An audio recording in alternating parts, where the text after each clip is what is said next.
I have seen them, Mr. Fraser. But not the improvements. There's some relevant papers in the pocket of my greatcoat, Elizabeth. Oh, yes, Albert.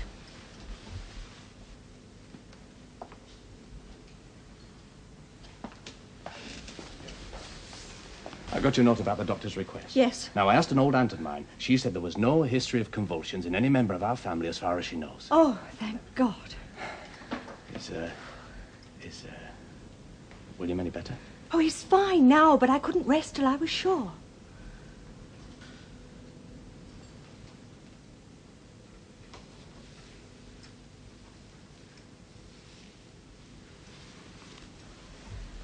Emma Callan told me of your engagement. She showed me her ring. Well, I thought it a pity to waste such a fine ring. You didn't tell her... No, Daniel. But I did tell her that we were once engaged. She seemed quite surprised. I had no reason to tell her. And good reason for not telling her, perhaps? I don't understand what you mean. If she was somehow to discover that you were William's father. I see.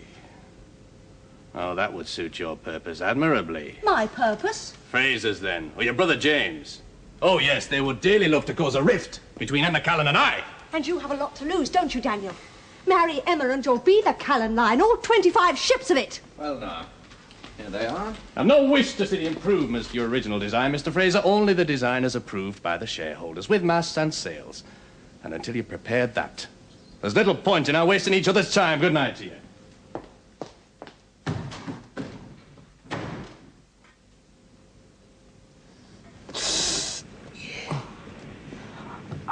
You cracked her rib, most likely. Oh, could have been worse if the boat cover hadn't have broken your fall. How much longer? Oh, we make port in a few hours. Your mother will be glad to see you, eh? What is it, lad? She died last April.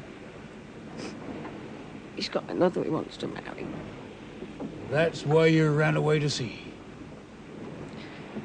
She used to tell me about Lord Nelson. She could talk about anything. She read hundreds of books.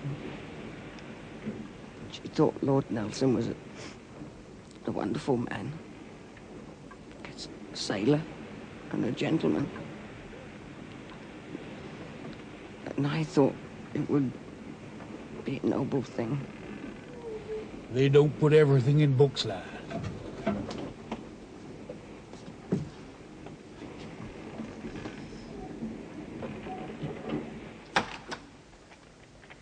Did you get anything? No.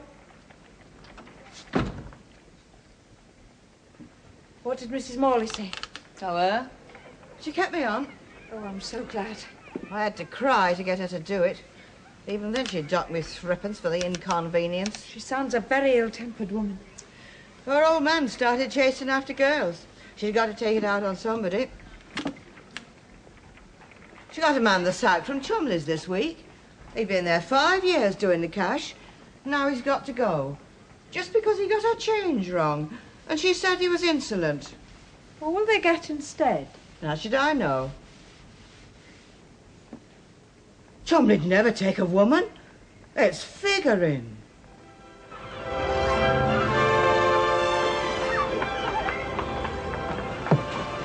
We make good speed, Captain Bates. I said we'd make St. Helier by noon, and I wasn't far out. Well, you get that coal off as fast as you can, and with any luck, we'll have a cargo of potatoes waiting for us by the time you've unloaded. Look at him. Can't wait to get back to the plough. He'll never leave the farm again, I warrant.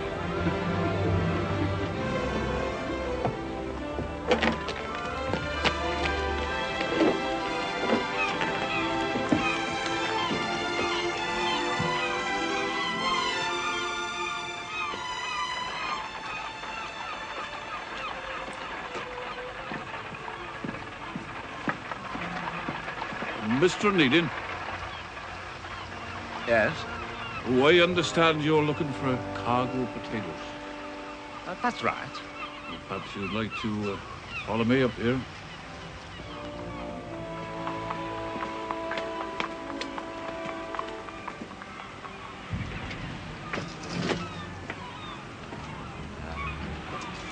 Where is it, then? The name's Thompson. Thompson. This here's my son, Martin. You got any children, Mr. Onedin? No. I've got 2 sons. The youngest of them are a little fool. He ran off to sea.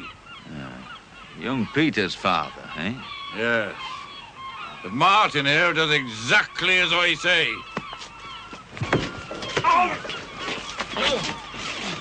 Hardly seems fair, does it, Martin? It wasn't fair on our little Peter.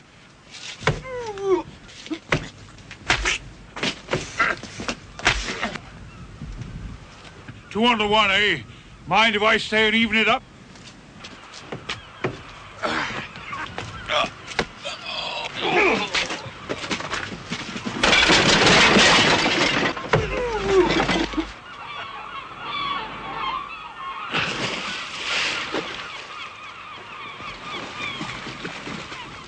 Much obliged, Captain Baines. My pleasure, sir. You wait, Onedin.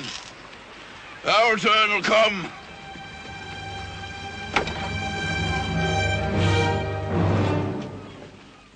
Come now. You don't expect me to take you seriously. It's no job for a young lady. Not all that young, Mr. Chumley.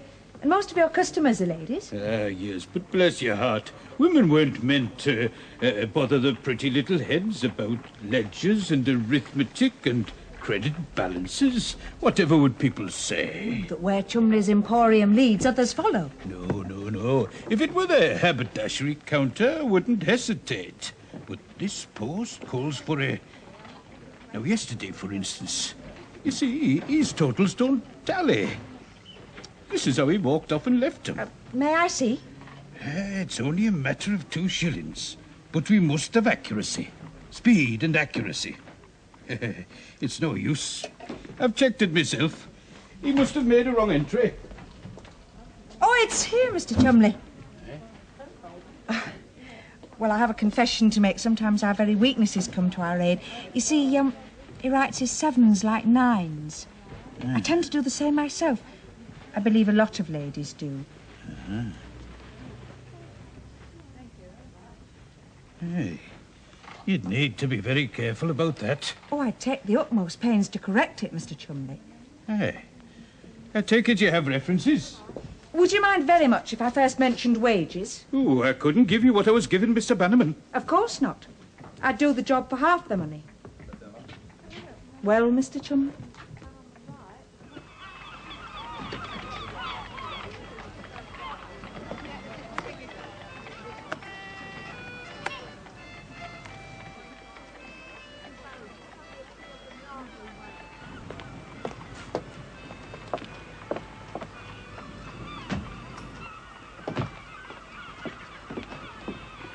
Any sign of the cargo, sir? Tuesday they blamed the weather, said it wasn't right for lifting potatoes. Wednesday, shortage of labour. Yesterday, trouble with haulage. Today, there isn't going to be any cargo, Captain Baines. No cargo? What sort of firm is it we're dealing with? Very influential. Biggest on the island. Name of, Thompson and Son. Oh. What do we do now, then? Only one thing we can do. Sail without cargo? Oh, no time to waste if we're going to pick up that cargo for South America. Yes. Well, don't just stand there, Captain Baines. Ship will not sail with the crew playing pitch and toss. All right, sir. Bosun! Fetch the mate from below. We sail for Liverpool in the hour.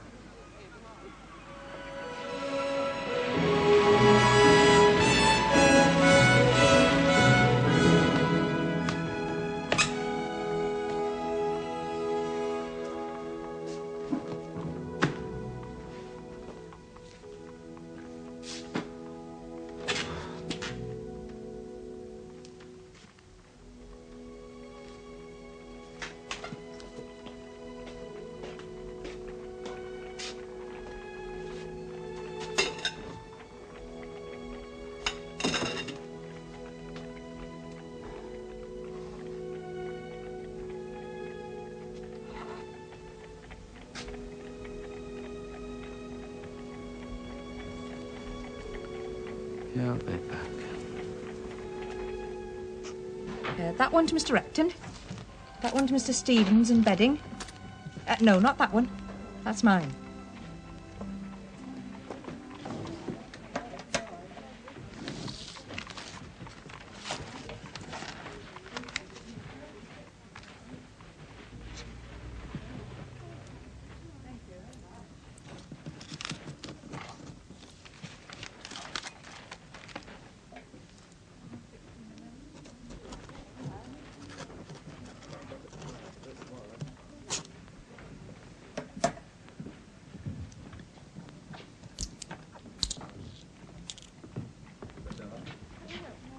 Well, James, I've still got my head above water.